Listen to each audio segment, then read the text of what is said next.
So good morning guys. तो चलिए start करते हैं आज के यानी कि 23 फरवरी के इंपॉर्टेंट करंट अफेयर्स को। तो इस प्रश्न में आपसे पूछ रहे हैं, अभी हाल ही में नितिन गडकरी जी ने दुनिया के सबसे बड़े और अनोखे दिव्यांग पार्क की आधारशिला कहां पे रखी? तो आंसर होगा नागपुर में। तो केंद्रीय सड़क परिवहन व राजमार्ग मंत्री है नितिन गडकरी। इन्होंने अभी नागपुर महाराष्ट्र में दुनिया के सबसे बड़े और अनोखे दिव्यांग पार्क, जिसका नाम रखा है अनुभूति समावेशी पार्क, इसकी आधारशिला रखी है। तो प्रधानमंत्री नरेंद्र मोदी के समावेशी समाज के निर्माण के विजन को देखते हुए, उसे ध्यान में रखते हुए इस पार्क को विकसित किया जा रहा है। तो सहानुभूति की बजाय ये पार्क संवेदना प्रदर्शित करेगा, इसीलिए इस पार्क का नाम अनुभूति दिव्यांग पार्क रखा गया है। तो ये पार्क विकलांग बच्चों और आम नागरिकों के लिए बनाया जा रहा है।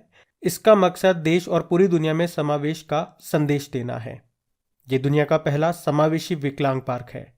अच्छा, अगर मैं आपसे पूछूं कि भारत का पहला जियोलॉजिकल पार्क कहां पे बनेगा, तो आंसर करना मध्य प्रदेश के जबलपुर में। अगर मैं आपसे पूछूं देश का पहला पूर्ण महिला स्वामित्व वाला FLO फिक्की लेडीज ऑर्गेनाइजेशन औद्योगिक पार्क कहां बनेगा? हैदराबाद में। अगर मैं आपसे पूछूं देश का पहला आर्टिफिशियल इंटेलिजेंस और रोबोटिक्स टेक्नोलॉजी पार्क कहां बना, जिसे आर्ट पार्क कहते हैं, तो आंसर होगा बेंगलुरु में। अगर मैं आपसे पूछूं भारत का पहला जेंडर पार्क कहां बना? केरल के कोझिकोड में। अगर मैं आपसे पूछूं भारत का पहला फायर पार्क कहां बना, तो आंसर होगा भुवनेश्वर में। और आप लोग मुझे बताओ भारत का पहला टायर पार्क कहां बना? और भारत का पहला ई वेस्ट इको पार्क बनेगा दिल्ली में। और नागपुर से आपको याद आएगा भारत का पहला इंटरनेट रेडियो, जिसका नाम रखा है रेडियो अक्ष, जो कि दृष्टिबाधित लोगों के लिए ही है, वो कहां पे लॉन्च हुआ है? वो भी नागपुर में। और अगर आपसे पूछे ना कि यूरोपियन स्पेस एजेंसी ये विश्व के पहले विकलांग अंतरिक्ष यात्री को अंतरिक्ष में भेजेगा, उनका नाम क्या है? जॉन मैकफॉल है। वो पूर्व ब्रिटिश पैरालंपिक हैं। अच्छा, मुझे एक और प्रश्न का उत्तर दो। किस IIT ने विकलांग लोगों के लिए भारत का पहला आर्टिफिशियल इंटेलिजेंस आधारित जॉब प्लेटफॉर्म लॉन्च किया था, जिसका नाम रखा था स्वराज बिलिटी? तो आंसर होगा IIT हैदराबाद ने। तो ये सारे इंपॉर्टेंट से इनको ध्यान रखना। बढ़ते हैं आगे। फिर बताइए, अभी हाल ही में भारत के 80वें शतरंज ग्रैंड मास्टर कौन बने हैं? तो आंसर होगा विघ्नेश NR। तो अभी विघ्नेश NR ये भारत के 80वें शतरंज ग्रैंड मास्टर बन गए हैं। इससे पहले इनके भाई 2019 में 59 नंबर के ग्रैंड मास्टर बने थे, उनका नाम था विशाख NR। और आप कह सकते हो भारत के चेस इतिहास में पहली बार है जब दो भाई ग्रैंड मास्टर बने हैं। अच्छा, चेस की बात आती है तो आपको याद आएगा हमारे पहले ग्रैंड मास्टर कौन थे? विश्वनाथ आनंद थे। और उनकी ऑटोबायोग्राफी है माइंड मास्टर नाम से। 1991-92 में राजीव गांधी खेल रत्न पुरस्कार उनको मिला था। पहला राजीव गांधी खेल रत्न पुरस्कार मिला था उनको। वैसे उसका नाम अभी बदल के मेजर ध्यानचंद खेल रत्न पुरस्कार कर दिया गया, जिसकी पुरस्कार राशि को 7.5 लाख रुपए से बढ़ा के 25 लाख रुपए कर दिया गया। और अगर पूछें अभी करंट अफेयर्स का प्रश्न कि 2022 का ये पुरस्कार किसे मिला, तो आंसर होगा अचंता शरत कमल को। ये तमिलनाडु से हैं और टेबल टेनिस प्लेयर हैं। वहीं अगर पूछें कि पहली महिला ग्रैंड मास्टर कौन बनी, तो आंसर होगा S विजयलक्ष्मी। वैसे वर्ल्ड चेस डे कब मनाते हैं? 20 जुलाई को मनाते हैं। अच्छा, भारत में पहली बार चेस एकेडमी कहां पे खुलेगी? भुवनेश्वर में। अभी आपको याद है 44वां फिडे शतरंज ओलंपियाड 2022 पहली बार भारत में हुआ था। भारत में भी कहां? चेन्नई में, जिसका शुभंकर मैस्कॉट था थम्बी। उसको उज्बेकिस्तान ने जीता था। और याद रखना अगले वाले जो होंगे वो 2024 में होंगे हंगरी के बुडापेस्ट में, और उससे अगले वाले 2026 में होंगे उज्बेकिस्तान में। अच्छा, अगर मैं आपसे पूछूं कि वर्ल्ड ब्लिट्ज चेस चैंपियनशिप में 2 पदक जीतने वाले इतिहास में पहले भारतीय कौन बनी, तो आंसर होगा कोनेरू हम्पी। और याद रखना अगर आपसे पूछा जाए कि वर्ल्ड रैपिड चैंपियनशिप जीतने वाली पहली भारतीय महिला कौन है, तो भी आंसर होगा कोनेरू हम्पी। अभी 2023 में आपको याद हो तो फिडे वर्ल्ड चैंपियनशिप होंगे। कहां पे? कजाकिस्तान की कैपिटल अस्ताना में। फिडे की बात करें, जो शतरंज को रेगुलेट करने वाली बॉडी है, उसका हेडक्वार्टर है लुज़ेन स्विट्जरलैंड में।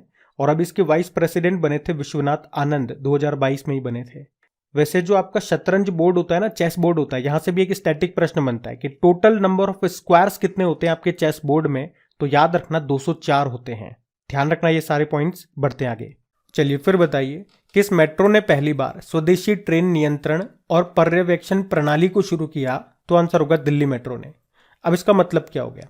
इसका मतलब ये हो गया कि अब स्वदेशी सिग्नल सिस्टम जिसका नाम है IATS, मतलब इंडिजिनस ऑटोमेटिक ट्रेन सुपरविजन। तो अब इस सिस्टम से कंट्रोल होगी हमारी मेट्रो। आपने एक्चुअली में देखा होगा, मेट्रो में जब सफ़र किया होगा, जब आपको मेट्रो में चढ़ना होता है या मेट्रो से उतरना होता है, तो वो मेट्रो जो है वो एक फिक्स्ड पॉइंट पे आ जाती है। वहीं पे आकर उसके दरवाजे खुलते हैं, आप अंदर चढ़ जाते हो या उतर जाते हो। वहाँ पॉइंट मार्क किए होते हैं कि यहाँ पे आएगी मेट्रो, इसका ये दरवाजा यहीं पे खुलेगा, तो लोग बाड़ वहीं पे लाइन लगा लेते हैं। तो ऐसा क्यों होता है कि फिक्स पॉइंट पे आकर के मेट्रो रुकती है? हमारे बस या टेम्पो की तरह आगे पीछे क्यों नहीं हो जाती? क्योंकि उसके लिए सेंसर लगाए जाते हैं। तो उसके थ्रू सिग्नल दे करके उसे कमांड दिया जाता है, या एक लाइन में अगर मैं सिंपल भाषा में कहूँ तो ये कंप्यूटर आधारित सिस्टम है जो ट्रेन के संचालन का प्रबंधन करती है, मतलब उसके ऑपरेशन का मैनेजमेंट है। अभी तक हम क्या कर रहे थे? विदेशी सिस्टम को यूज कर रहे थे, पर पहली बार दिल्ली मेट्रो में हमने खुद का स्वदेशी इंडिजिनस सिस्टम यूज किया है। इतनी सी ये बात है। और इसे किसने बनाया? तो DMRC ने, दिल्ली मेट्रो ने भेल के साथ मिलकर के इसको बनाया। भेल यानी कि भारत इलेक्ट्रॉनिक्स लिमिटेड, जिसका हेडक्वार्टर मिलेगा बंगलुरु में, जिसकी स्थापना होती है 1954 में, जिसके CMD हैं भानु प्रकाश श्रीवास्तव। अच्छा, मेट्रो की बात है तो आपको नागपुर मेट्रो याद होगा। नागपुर मेट्रो ने अभी सबसे लंबा डबल डेकर मेट्रो पुल बनाया था, जिसमें ऊपर मेट्रो चलेगी, नीचे गाड़ियां चलेंगी। और ये सबसे लंबा डबल डेकर मेट्रो पुल था, जिसकी लंबाई 3.14 किलोमीटर, और इसके लिए उसने गिनीज वर्ल्ड रिकॉर्ड बनाया था। बाकी आप जानते ही हो, भारत की पहली अंडर वाटर मेट्रो ये कोलकाता मेट्रो है, हुगली नदी के नीचे चलेगी। वैसे जल मेट्रो परियोजना वाला भारत का पहला शहर कौन सा है? कोच्चि शहर है। आप जानते हो मेट्रो मैन ऑफ इंडिया किसे कहते हैं? E श्रीधरन को। और दुनिया की सबसे लंबी मेट्रो लाइन कहाँ पे शुरू हुई? चाइना में। वैसे हैदराबाद मेट्रो ये बना है भारत का दूसरा सबसे बड़ा मेट्रो नेटवर्क। पहला कौन सा है? पहला दिल्ली मेट्रो है। और वंदे मेट्रो जरूर याद रखना, अभी दिसंबर 2023 तक भारत की पहली हाइड्रोजन ट्रेन संचालित होगी, उसी का नाम है वंदे मेट्रो। वैसे हमारी सरकार ने टारगेट रखा है 2030 तक इस तरह की 35 हाइड्रोजन ट्रेन डेवलप करने का, जिसका निर्माण भारत में ही होगा। और अगर मैं आपसे पूछूं कि भारत का पहला राष्ट्रीय मेट्रो रेल ज्ञान केंद्र यानी कि national metro rail knowledge centre कहाँ बनेगा? दिल्ली में। दिल्ली में विश्वविद्यालय मेट्रो स्टेशन पे। वैसे आप जानते ही हो, हमारे रेल मंत्री अश्विनी वैष्णव हैं। पहले कौन थे? जॉन मथाई थे। और रेलवे बोर्ड के नए चेयरमैन और CEO का नाम भी याद रखना, अनिल कुमार लाहोटी है।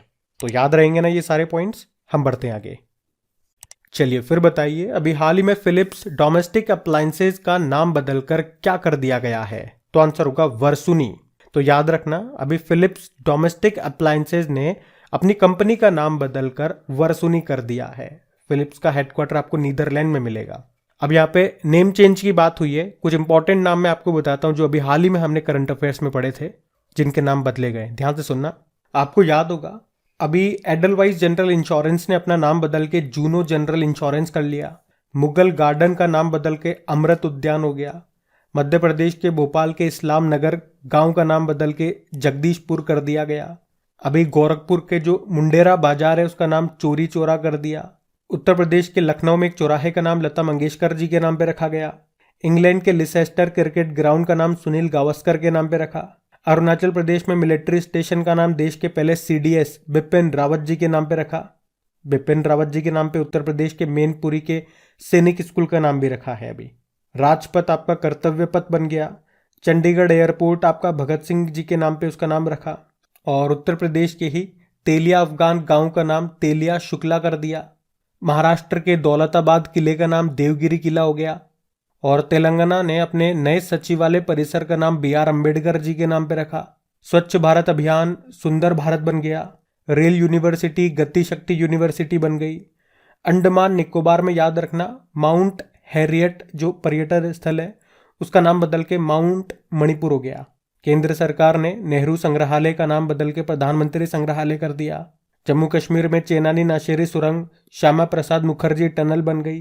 हिमाचल प्रदेश में रोहतांग सुरंग अटल टनल बन गई। अभी तुर्की देश का नाम तुर्कीये हो गया। तो ये कुछ नाम चेंज हुए, इनको ध्यान रखना। हम बढ़ते हैं आगे। चलिए फिर बताइए, हाल ही में किस देश के द्वारा मुकाब Indore super city mega project को स्थापित करने की अभी घोषणा की गई? तो आंसर होगा सऊदी अरब। तो सऊदी अरब ये अपनी कैपिटल रियाद में एक सुपर सिटी बनाएगा और इसका नाम क्या होगा? मुकाब। और इसके अंदर सभी तरह की सुविधाएं होंगी, या यूं कहूं पूरा टेक्नोलॉजी का यूज इसमें किया गया है। इसके अंदर कभी आपको लगेगा कि आप मार्स पे आ गए, कभी लगेगा कि डायनासोर के दुनिया में आ गए। मतलब एक बार आप इसको देख लोगे तो आपको बार बार जाने का मन करेगा।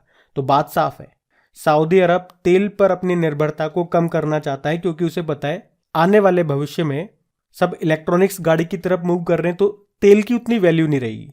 तो अगर उसे अपनी अर्थव्यवस्था को, अपनी इकोनॉमी को मजबूत करना है, तो तेल पर, ऑयल पर अपनी डिपेंडेंसी को खत्म करके किसी और तरफ मूव करना पड़ेगा। तो ये सारे अरब देश क्या करने में लगे हुए हैं? टूरिज्म सेक्टर को बढ़ाने में लगे हुए हैं। तो यही इसका भी मकसद है, और इसे रियाद का नया चेहरा या दूसरी दुनिया का प्रवेश द्वार भी कहा जा रहा है। देखो, बात सऊदी अरब की है तो ये रहा मैप में सऊदी अरब, कैपिटल इसके रियाद हो गई, करेंसी है सऊदी रियाल, और किंग इसके मोहम्मद बिन सलमान अल सऊद हैं। आपको याद है सऊदी अरब 2023 के अंत तक अपने अंतरिक्ष मिशन के लिए पहली महिला अंतरिक्ष यात्री भेजेगा इसकी, और उनका नाम क्या है? रेयना बरनावी। उस मिशन का नाम होगा AX2। और अभी हमने पढ़ा था फीफा क्लब वर्ल्ड कप, ये मोरक्को में हुआ था अभी, उसे स्पेनिश फुटबॉल क्लब है रियल मैड्रिड, उसने जीत लिया। और किसे हराया था? सऊदी अरब के अल हिलाल फुटबॉल क्लब को। और इसी तरह से आपको याद होगा सऊदी अरब का एक फुटबॉल क्लब है अल नसार, उसमें शामिल हो गए हैं क्रिस्टियानो रोनाल्डो। अच्छा, दुनिया का सबसे लंबा कैलीग्राफिक म्यूरियल अभी ये कहाँ पे बनाया गया था? ये सऊदी अरब के मक्का में, मक्का के रास्ते में बनाया गया था। 75 मीटर लंबा था, ये पढ़ा था हमने। याद रखना 2027 में जो फुटबॉल एशियन कप होंगे वो सऊदी अरब में ही होंगे, और 2023 वाले कतर में होंगे। और इसी तरह से याद रखना 2030 वाले जो एशियन गेम्स होंगे वो कतर में होंगे, और 2034 वाले होंगे सऊदी अरब में। तो इसी तरह से मैंने आपको चीज़ों को लिंक करा के याद करा दिया, याद रखना।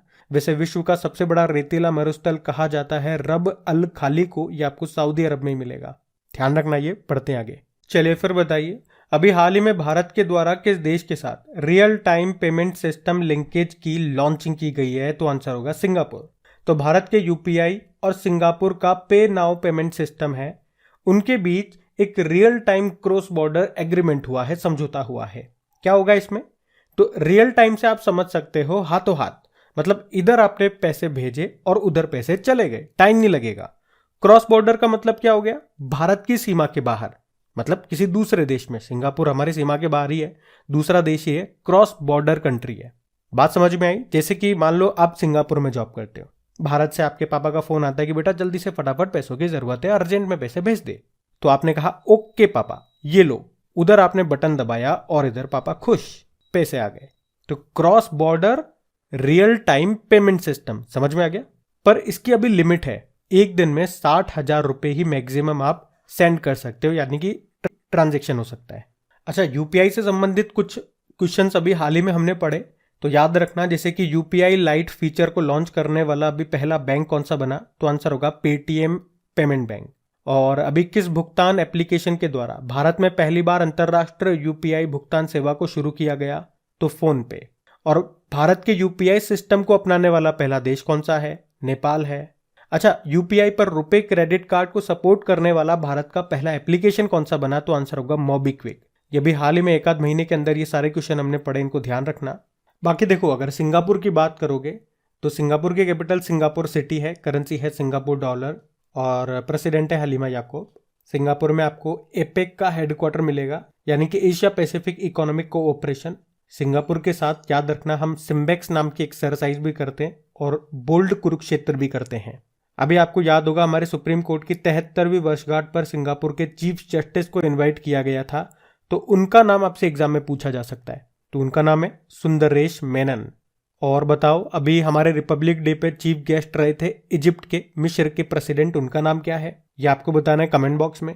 बाकी सिंगापुर के टी राजा कुमार अभी फाइनेंशियल एक्शन टास्क फोर्स के नए प्रेसिडेंट बने थे, तो ये भी ध्यान रखना। बढ़ते हैं आगे।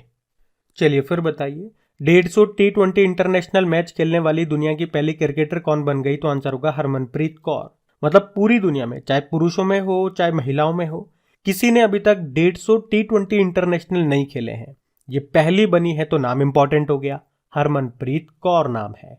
वैसे इनके नजदीक है रोहित शर्मा, वे 148 T20 इंटरनेशनल मैच खेल चुके हैं। अच्छा, वैसे आपको याद होगा अभी T20 इंटरनेशनल क्रिकेट में 100 विकेट लेने वाली पहली भारतीय बनी थी। पहली भारतीय मतलब पुरुषों में भी और महिलाओं में भी पहली है। उनका नाम है दीप्ति शर्मा, दुनिया में वो 9वें स्थान पर है। और अभी महिला T20 वर्ल्ड कप के इतिहास में 1000 रन बनाने वाली पहली बल्लेबाज कौन बनी? न्यूजीलैंड की सूजी बैट्स। और इंग्लैंड की नेट साइवर का नाम जरूर याद रखना, अभी महिला क्रिकेटर ऑफ द ईयर इनको चुना गया। और महिला one day international cricketer of the year भी चुनी गई। और उसके अलावा राचेल हेहो फ्लिंट ट्रॉफी भी इनको मिली है। और women's emerging cricketer of the year चुना गया रेणुका सिंह को। तो ये नाम न्यूज में थे, याद रखना। और आप जानते ही हो, अभी महिला अंडर 19 T20 विश्व कप का खिताब भारत ने जीत लिया है। पहली बार भारत ने कोई महिला ICC टूर्नामेंट जीता है। इंग्लैंड को हराया था। कहाँ पे हुआ था? साउथ अफ्रीका में। ध्यान रखना, ये बढ़ते आगे। फिर बताइए, अभी हाल ही में सीरम इंस्टीट्यूट ऑफ इंडिया ने किस शहर में doctor Cyrus Poonawalla centre of excellence की स्थापना करने की घोषणा की है? तो आंसर होगा हैदराबाद में। तो अभी सीरम इंस्टीट्यूट ऑफ इंडिया ने संक्रामक रोगों और महामारी से लड़ने की तैयारी करने के लिए doctor Cyrus Poonawalla centre of excellence की स्थापना करने की घोषणा की है। इसका निर्माण हैदराबाद में स्थित भारतीय सार्वजनिक स्वास्थ्य संस्थान में होगा। तो ये केंद्र संक्रामक रोगों के प्रकोप के दौरान सार्वजनिक स्वास्थ्य शिक्षा, आउटरीच और प्रतिक्रिया प्रयासों के केंद्र के रूप में काम करेगा। देखो, सीरम इंस्टीट्यूट ऑफ इंडिया की बात करें, पुणे में इसका मुख्यालय है। इसकी स्थापना होती है 1966 में और इसके CEO अदार पूनावाला हैं। और सीरम इंस्टीट्यूट ऑफ इंडिया ने ही कोविशील्ड बनाई थी, आपको याद होगा। और अभी हमने पढ़ा भी था, अदार पूनावाला इनको वैक्सीन के काम के लिए पतंग राव कदम पुरस्कार मिला था। वहीं साइरस पूनावाला की बात करें, इनको 2021 के प्रतिष्ठित लोकमान्य तिलक पुरस्कार से सम्मानित किया गया था। और अभी Hurun global ranking rich list 2022 में सबसे ऊपर थे ये। और आपको याद आएगा, अभी भारत में पहली बार फॉर्मूला ई प्रिक्स का आयोजन ये हैदराबाद में हुआ था, जिसको जीता है जीन एरिक वर्गेन ने। और दुनिया का पहला रियल टाइम गोल्ड ATM कहाँ पे लगाया गया? हैदराबाद में ही। अभी हैदराबाद का एक स्टार्टअप है खेती नाम से, जिसे मिला 2022 का अर्थ शॉट पुरस्कार। और आप जानते हो, भारतीय बाजरा अनुसंधान संस्थान आपको मिलेगा हैदराबाद में, यानी कि Indian institute of millets research. और इसे उत्कृष्टता केंद्र के रूप में अभी घोषित किया गया बजट में। और बाजरे को याद रखना, श्री अन्न के रूप में जाना जाएगा। 2023 को अंतर्राष्ट्रीय बाजरा दिवस के रूप में मना रहे हैं। अभी भारत में अपनी तरह का पहला फ्लो केमिस्ट्री टेक्नोलॉजी हब कहाँ पे स्थापित किया गया? हैदराबाद में। यूनाइटेड नेशन ने मुंबई और हैदराबाद को tree city of the world के रूप में मान्यता दी 2021 के लिए। और हैदराबाद में ही स्टैच्यू ऑफ इक्वलिटी का उद्घाटन किया था मोदी जी ने। ये संत रामानुजाचार्य जी की 216 फीट ऊंची प्रतिमा है। और भारत का पहला ओपन रॉक संग्रहालय भी खुला हैदराबाद में। और याद रखना, भारत का पहला ट्रांसजेंडर कम्युनिटी डेस्क भी खुला है हैदराबाद में। अच्छा, हैदराबाद ये किस नदी के किनारे स्थित है? मूसी नदी के किनारे। और हैदराबाद को भारत में मिलाने के लिए कौन सा ऑपरेशन चलाया गया था? ऑपरेशन पोलो। तो याद रखना ये सारे पॉइंट्स, बढ़ते आगे। चलिए फिर बताइए, अभी हाल ही में केंद्र सरकार ने किसे भारत का औषधि महानियंत्रक नियुक्त किया, यानी कि drug controller general of India? तो आंसर होगा डॉक्टर राजीव सिंह रघुवंशी को। तो याद रखना, अभी केंद्र सरकार ने डॉक्टर राजीव सिंह रघुवंशी को भारत का औषधि महानियंत्रक नियुक्त किया है। बाकी हमारे एशियाई डाक संघ के महानिदेशक कौन बने? डॉक्टर विनय प्रकाश सिंह। और इसका मुख्यालय आपको मिलेगा एशियाई डाक संघ का बैंकॉक थाईलैंड में। और प्रवीण शर्मा ये भी राष्ट्रीय स्वास्थ्य प्राधिकरण नेशनल हेल्थ अथॉरिटी के अध्यक्ष बने थे। और संघ लोक सेवा आयोग के अध्यक्ष कौन है? डॉक्टर मनोज सोनी है। वैसे जन औषधि दिवस हम मनाते हैं 7 मार्च को। आप बता सकते हो, अभी WHO वर्ल्ड हेल्थ ऑर्गेनाइजेशन ने कहां पर एक वैश्विक पारंपरिक चिकित्सा केंद्र स्थापित किया? चलो इसका उत्तर आप ही दो। हिंट मैं आपको देता हूं। हिंट क्या? मैं आपको बताता हूं कि गुजरात में है। अब आप बताओ गुजरात में कहां पे? वैसे आयुष मंत्री हमारे सर्बानंदा सोनोवाल हैं, जिनके पास शिपिंग मंत्रालय भी है। ध्यान रखना ये। बढ़ते आगे। चलिए फिर बताइए, किस देश ने भारत के फ्रोजन सी फूड के आयात पर अपना अस्थायी प्रतिबंध हटा दिया? तो आंसर होगा कतर। तो एक्चुअली में नवंबर 2022 में भारत से आने वाले फ्रोजन सी फूड पर कतर ने प्रतिबंध लगा दिया था। और क्यों लगाया था? क्योंकि इसमें विब्रियो कॉलेरा नाम का एक बैक्टीरिया पाया गया था। और ये जो बैक्टीरिया है, इससे हैजा संक्रमण फैलता है। इसी कारण से इस पे बैन लगाया था, पर अभी इस पर से प्रतिबंध हटा दिया है कतर ने। पर याद रखना, फ्रोजन सी फूड से हटाया है प्रतिबंध, अभी चिल्ड सी फूड के निर्यात पर प्रतिबंध जारी रहेगा, ऐसा उन्होंने कहा है। सी फूड क्या होता है? वही समुद्री जीव होते हैं जो नॉन वेजिटेरियन जो लोग होते हैं वो इनका सेवन करते हैं, जैसे कि फिश हो गया, झींगा, केकड़ा वगैरह। कतर की बात करें तो इसके कैपिटल दोहा है, करेंसी है कतरे रियाल। आपको याद है अभी फीफा मेंस वर्ल्ड कप का आयोजन ये कतर में हुआ था, जिसको अर्जेंटीना ने जीता था फ्रांस को हरा करके। और आपको याद है 2030 में जो एशियन गेम्स होंगे वो भी कतर में होंगे, और 2023 में जो फुटबॉल एशिया कप होंगे वो भी कतर में होंगे। अब हम कल के करंट अफेयर्स का क्विक रिवीजन करेंगे। तो कल आपसे पूछा था ओपी कोहली का निधन हो गया, वे किस राज्य के पूर्व राज्यपाल थे? गुजरात आंसर होगा। फिर आपसे पूछा किस राज्य में खुलेगा सेमीकंडक्टर बनाने वाला देश का पहला प्लांट? गुजरात आंसर होगा। उत्तर भारत का पहला परमाणु संयंत्र कहां बनेगा? हरियाणा में। अंतर्राष्ट्रीय मातृभाषा दिवस ये कब मनाया गया? 21 फरवरी को। ITI लिमिटेड के CMD कौन बने? राजेश रॉय। अभी बाफ्ता पुरस्कार 2023 में किसे सर्वश्रेष्ठ प्रमुख अभिनेता नामित किया गया? तो आंसर होगा ऑस्टिन बटलर को। फिर बताओ Dada Saheb Phalke international film festival awards में बेस्ट फिल्म का अवार्ड मिला है किसे? द कश्मीर फाइल्स को। फिर बताओ अभी किस बैंक ने EBG इलेक्ट्रॉनिक बैंक गारंटी योजना शुरू की? इंडियन ओवरसीज बैंक ने। फिर बताओ सुजलाम सुफलाम जल अभियान का 6वां संस्करण ये किस राज्य में शुरू हुआ? गुजरात में। और बताओ यूरोपीय संसद के द्वारा नई गैस और डीजल कारों की बिक्री पर प्रतिबंध किस वर्ष से लागू होगा? 2035। अब आपको पता है हम क्या करते हैं, 2022 के टॉप 10 करंट अफेयर्स का क्विक रिवीजन करते हैं और उसके बाद आपका टेस्ट लिया जाता है जिसमें टॉप 5 आपके साइंस के और टॉप 5 स्टैटिक प्रश्न होते हैं, और वो वही प्रश्न होते हैं जो आपके किसी न किसी गवर्नमेंट एग्जाम में पूछे गए हैं, यानी कि प्रीवियस ईयर क्वेश्चन होते हैं। अब एक्चुअली आज मुझे टाइम मिल नहीं पाया, इसलिए नए क्वेश्चन मैं आपके तैयार नहीं कर पाया, क्योंकि डेली मुझे नए क्वेश्चन आपके तैयार करने पड़ते हैं और उनकी मैं आप लोगों के लिए क्विज भी तैयार करता हूँ। आपकी क्रैक एग्जाम एप्लीकेशन में क्विज आपको मिलेगी डेली, चाहे 5 क्वेश्चन मैं ऐड कर रहा हूँ यहाँ पे तो वो 5 क्वेश्चन आपको वहां मिलेंगे। और प्लीज वीडियो को लाइक नहीं किया तो इसे लाइक जरूर करना और अपने दोस्तों के साथ में एक बार शेयर जरूर कर देना। लोग प्लीज ज्यादा से ज्यादा इसे शेयर करें। तो कल के वीडियो में आपसे पूछा था शुमंग लीला महोत्सव ये किस राज्य से संबंधित है? तो आंसर होगा मणिपुर। आप सभी ने प्रश्न का बिल्कुल सही उत्तर दिया है। और 22 फरवरी के डेली करंट अफेयर्स के क्विज के रिजल्ट भी हमारे पास आ चुके हैं, जिसमें टॉप किया है आशुतोष केशरवानी ने। कांग्रेचुलेशन आशुतोष। उसके बाद धीरज हैं, फिर जबर सिंह हैं, देबाशीष हैं और चंद्रकांत हैं। आप सभी को कांग्रेचुलेशन। बाकी मैं आप सभी से कहूंगा कि क्विज आप सभी लोग लगाया करें, क्योंकि इससे आप ही लोगों को बेनिफिट होगा। ये हम जो क्वेश्चन कर रहे हैं ये तो आपको क्विज की फॉर्म में मिलेंगे ही सही, उसके साथ में 5-6 क्वेश्चन में पुराने महीनों के भी तो ऐड कर रहा हूं, ताकि आपका साथ के साथ रिविजन भी होता चले, और रिविजन ही सबसे इंपॉर्टेंट चीज है। तो मैं तो आप ही लोगों के लिए सोच करके ये चीजें ऐड कर रहा हूं, अपना समय दे रहा हूं, मेहनत कर रहा हूं, तो आपको तो इसका फायदा उठाना ही चाहिए। बाकी जो उठा रहे हैं उनको बेनिफिट मिलेगा भी सही, आप भी उठाएं। और सेशन पसंद आया लाइक करके शेयर जरूर कर देना। Thank you.